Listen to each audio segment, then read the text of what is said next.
What's going on, guys? Lon here from Android Authority, and for many years Samsung was highly criticized for their build quality and heavy use of plastic, and each and every year we eagerly waited and hoped that that would all change.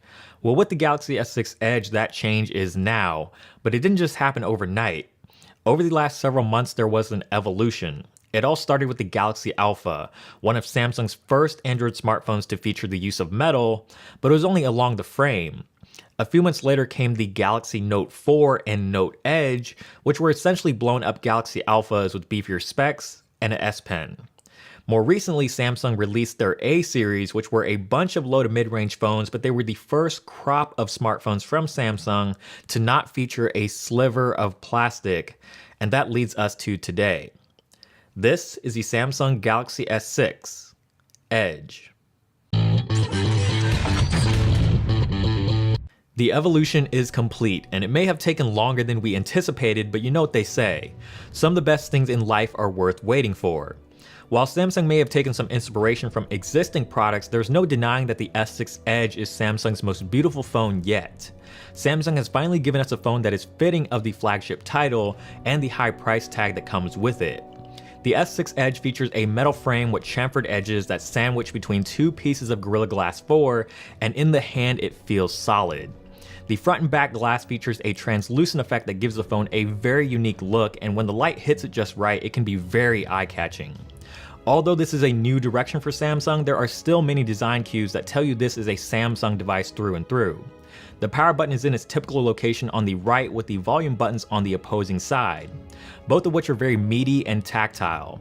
The home button flanked by capacitive recent apps and back button can be found along the front, along with the usual sensors, front-facing camera, and a very bright notification LED light above the display. The IR blaster and nano SIM slot can be found up top, and the usual 3.5mm headphone jack and single speaker have been shifted to the bottom with the micro USB port sitting squarely in between. The heart rate monitor also makes a return on the rear next to the camera. Speaking of the camera, it does protrude quite a bit from the body of the phone, but this isn't anything new. We've seen plenty of other phones out there with protruding camera lenses, and they've seemed to hold up just fine, and so far the S6 Edge seems to be doing the same. The big elephant in the room with this year's design is the lack of expandable storage, a removable battery, and IP certification, which means it's no longer dust and water resistant like it was on the S5, and some may view this as a step backwards. Some may not even care, and to be honest, some may not even really notice. And Samsung has typically always been about function over form, and some may argue that they've leaned really heavily on the function side of things over the last several years, especially with all the hardware and software features that they've piled onto the devices, like the heart rate monitor, air gestures, and whatever else you can think of. And this year they decided to go with form over function, and it's really going to be up to you to decide whether that premium design is worth those sacrifices. Because as of right now, Samsung seems to think so. The star of the show on the S6 Edge is really the display. It's a 5.1-inch Super AMOLED screen with Quad HD resolution, and at a whopping 577 ppi, this is Samsung's sharpest screen yet. Say what you will about Quad HD, but there's no denying that this screen is gorgeous. Obviously, since it's Super AMOLED, you get all the great characteristics that you come to expect, like deep blacks, high contrast ratios, and saturated colors. The color calibration can still be adjusted further in the settings if the default settings don't quite suit your taste. At 600 nits worth of brightness, the screen is extremely vivid and easy to see in broad daylight, and everything from web browsing, games, and video look absolutely fantastic on it. What sets the S6 Edge apart though, and the reason for its name, is the way the glass spills over onto the sides and disappears into the metal frame. This time around it's on both sides of the display, meaning you don't have to flip it upside down if you're left-handed like on the Note Edge, and no longer are the edges a separate piece either, and instead it is now one single display. These edges bring about some neat software tricks specific to the S6 Edge itself, which we will get into a little later on, but what I really love about the curved edges is the swiping experience. It's extremely smooth and seamless and plays very well with all the slide-out elements found all over Android 5.0. Also, when you're sliding elements in and out from the edges, there's a certain illusion that is created. It appears as if the UI is rolling in from underneath the glass as you swipe inwards and disappearing nicely as you push back outwards. At 5.1 inches, the S6 Edge will still be within the realm of one-handed use for most people, but what I think a lot of people are going to be really curious about is how the S6 Edge feels in the hand. Is it awkward? Is it more difficult to hold? And the answer to those questions is no. It's not any more difficult to hold than a phone with a normal flat display, and even though the edges run all the way down into the metal, the actual display portion doesn't, and what you're actually holding in the hand is metal and bezel, so the screen isn't any more prone to accidental taps or presses than a phone with a regular flat screen. And with the way that Samsung has implemented the features that take advantage of the Edge design, they're actually really difficult to trigger unless you're intentionally trying to do so. It's been a while since we've seen an Exynos powered smartphone from Samsung here in the States, but this year Samsung opted to not go with Qualcomm. For whatever reasons that may be is discussion for another day, but globally the S6 Edge is being powered by Samsung's latest Exynos 7420 and 3GB of RAM. With specs like these and the software optimizations that Samsung has made this year, the S6 Edge is just blazing fast. Samsung has really taken their criticism to heart, and the sluggishness that is typically associated with Samsung devices is not present here. The S6 Edge flies through everything from navigating through the UI, jumping in and out of applications, multitasking, gaming, you name it, the S6 Edge does it all without skipping a beat. The animations throughout the UI have also been cleaned up to make the phone feel just as fast as it should. To show off this new processor even more, Samsung has implemented a double tap on the home button that launches the camera in only 0.7 seconds. Now, all isn't perfect here. There is one glaring hiccup that I noticed, and that had to do with the My Magazine home screen. Swiping over into My Magazine is now faster than ever as Samsung got rid of the slow animation, but when swiping back out of it, you'll have to pause for a second before you can swipe again. It feels as if the My Magazine home screen is not fully integrated into the TouchWiz launcher like how Google Now is with the Google Now launcher or BlinkFeed is on Sense, thus causing the delay. This only occurs if you have My Magazine enabled, but if you don't, you'll never notice it, and since it's software related, Samsung will surely fix it. You should never let one bad apple spoil the bunch, and that's exactly what this is, and judging by the raw power and performance that the Exynos 7420 delivers, there's no reason for Samsung not to stick to their guns. With expandable storage and removable battery gone from the equation, Samsung has done a few things to augment the hardware situation. The Galaxy S6 Edge now starts off with 32GB of storage, with 64 and 128GB options also available. Wireless charging is now natively built in, and Samsung is utilizing a dual charging technology that allows the S6 Edge to work with both WPC and PMA standards. What that means in English is the S6 Edge will work on pretty much any wireless charger you can find, giving you a variety of charging options. The heart rate monitor makes a return but is now in a vertical orientation, and it seems to work more effectively because of it. The fingerprint scanner on the home button has also been improved. It's now a touch and hold type versus the cumbersome swipe method that was used previously, and it's so much faster and easier to use than ever before. As far as speaker quality is concerned, the newly mounted bottom speaker is surprisingly loud for a single speaker and can easily be heard even in loud environments, but it suffers from the same issue that all bottom mounted speakers suffer from. The audio fires sideways and is easily muffled by the hand when in landscape. Regardless, this is still one of the better sounding single firing speakers that Samsung has used as of late.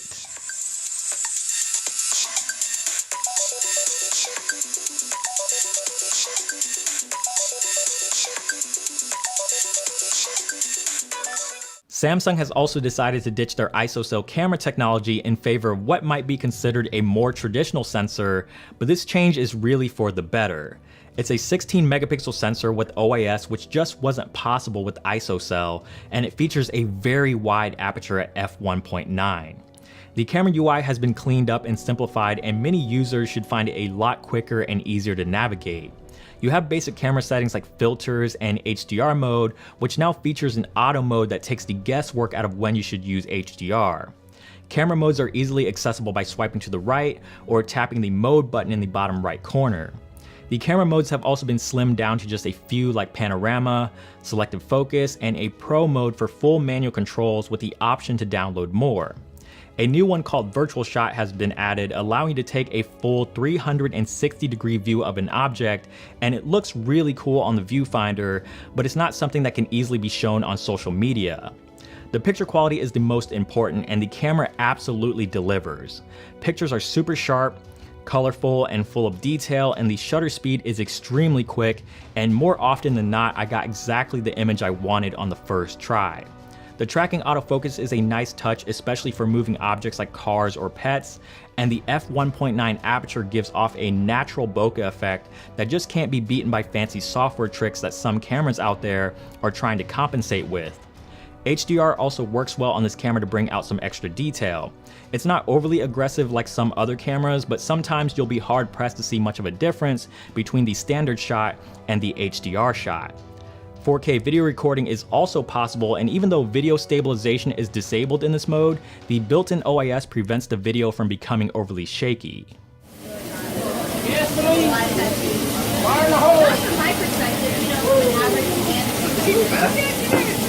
For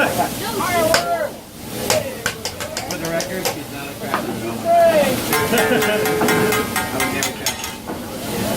The camera is also pretty phenomenal in low light, and what I've realized is you can't always trust what you see in the viewfinder. The viewfinder may show a grainy and colorless image, but once you take the photo, it's a completely different result, and that's a testament to how well Samsung's camera software handles post-processing. The low light images may appear slightly muddy in the darker spots of the photos, but the post-processing does a great job of cleaning up the excess noise, providing for an overall sharp looking image, especially at the point of focus. Samsung cameras have always historically been pretty good, but Samsung has definitely raised the bar here, and it's going to be up to other Android manufacturers to keep up. Battery life has been a major area of concern since the announcement of this current generation Galaxy S line, as the battery capacity will be deemed small at 2600 mAh, especially when you take the Quad HD display into account.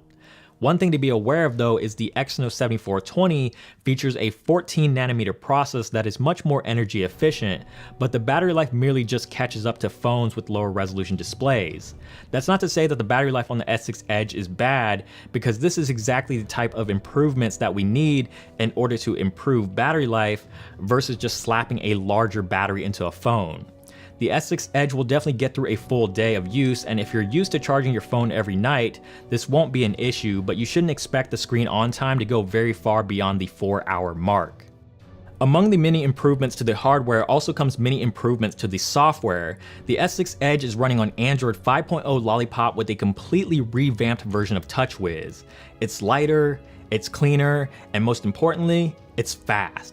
Samsung finally got rid of all these slow animations like the folders, for example. The settings menu is no longer the convoluted mess it once was, and all the blip and bloop nature sounds that haven't made any sense for the longest time have all been replaced with more simplified click sounds. The color scheme is still pretty much the same as before, but it's more pastel-like in appearance, so it's not quite as in your face, and the beauty of TouchWiz now is that you can theme it. The built-in theme engine allows for a complete UI change from the icons, wallpapers, sounds, native applications, and UI elements like the notification shade. The options right now are pretty bare, but as time goes on, you can expect more themes to be available. Samsung didn't stop there though. There's 40% less bloat over previous versions of TouchWiz, but some staple apps like S Health and S Voice are still present, but S Voice is no longer tied to the home button, and a lot of these apps can easily be disabled or uninstalled. A lot of the gimmicky features like air gestures and toolbox are also gone, but the more useful staple features like multi-window, smart stay, and palm swipe to capture have been kept intact. One of the software features that many probably won't talk about is the keyboard. Samsung's keyboard has been completely redone from the ground up. It's extremely accurate and easy to type on, and it's one of the first keyboards that I've used in a long time that I didn't feel compelled to replace right away with the Google keyboard.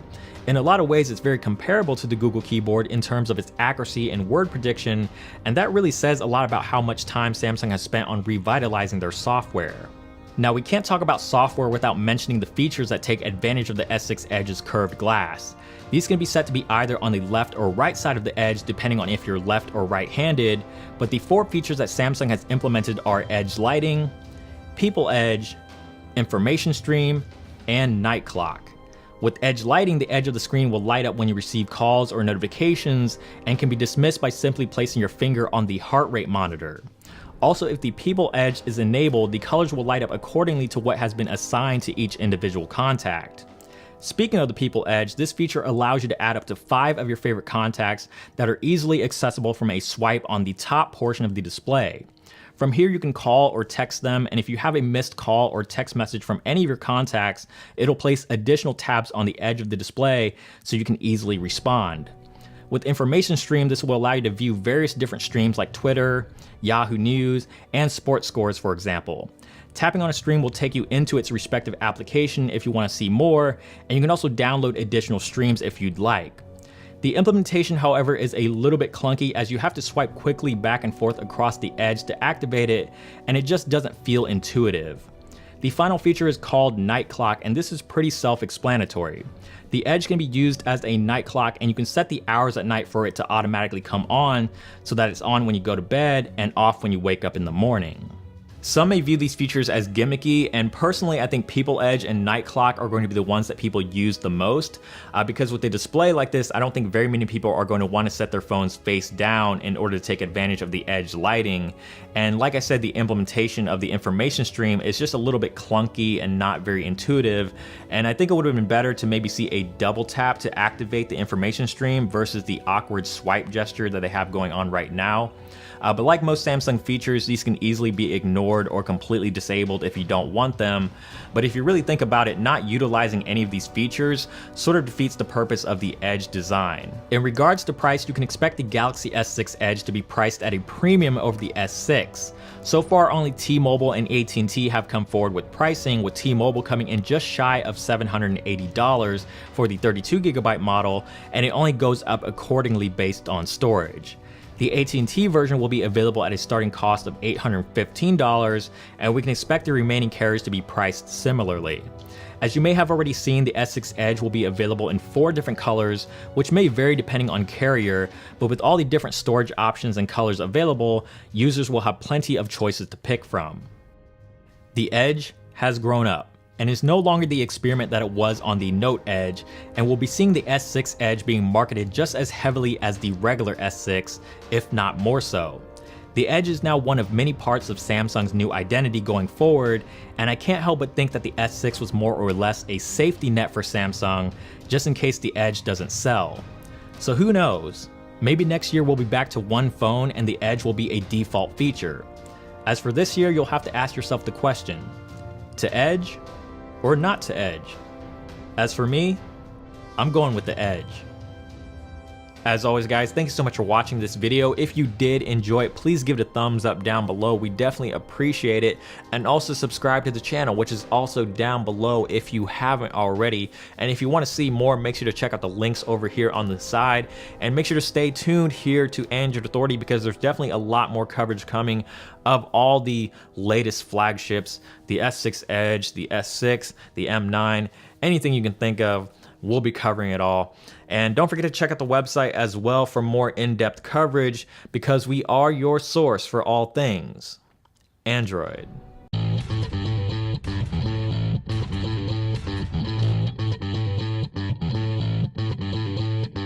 Galaxy Note 4 and Note Edge, which were essentially blown up Galaxy Alphas with beefier specs and an S Pen. More recently, Samsung released their A series, which were a bunch of low to mid-range phones, but they were the first crop of smartphones from Samsung to not feature a sliver of plastic, and that leads us to today. This is the Samsung Galaxy S6 Edge. The evolution is complete, and it may have taken longer than we anticipated, but you know what they say: some of the best things in life are worth waiting for. While Samsung may have taken some inspiration from existing products, there's no denying that the S6 Edge is Samsung's most beautiful phone yet. Samsung has finally given us a phone that is fitting of the flagship title and the high price tag that comes with it. The S6 Edge features a metal frame with chamfered edges that sandwich between 2 pieces of Gorilla Glass 4, and in the hand it feels solid. The front and back glass features a translucent effect that gives the phone a very unique look, and when the light hits it just right, it can be very eye-catching.